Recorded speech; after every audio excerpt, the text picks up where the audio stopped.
The Man with the Golden Earrings by Lord Dunsany. It may be that I dreamed this.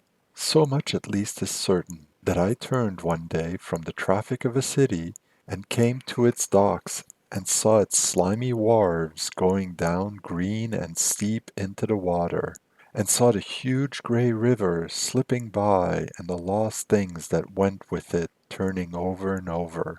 And I thought of the nations and unpitying time, and saw and marveled at the queenly ships come newly from the sea.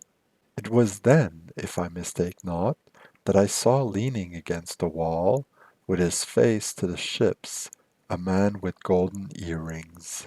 His skin had the dark tint of the southern men. The deep black hairs of his moustache were whitened a little with salt. He wore a dark blue jacket such as sailors wear, and the long boots of seafarers. But the look in his eyes was further afield than the ships.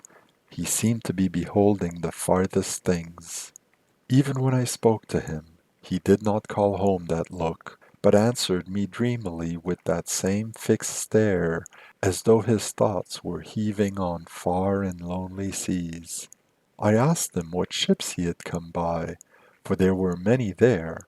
The sailing ships were there with their sails all furled, and their masts straight and still like a wintry forest. The steamers were there, and great liners, puffing up idle smoke into the twilight. He answered he had come by none of them. I asked him what line he worked on, for he was clearly a sailor.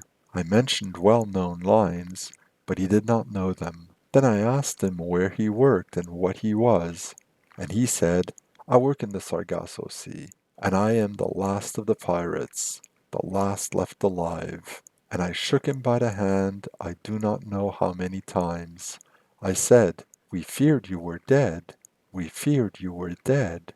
And he answered sadly, No, no, I have sinned too deeply in the Spanish seas.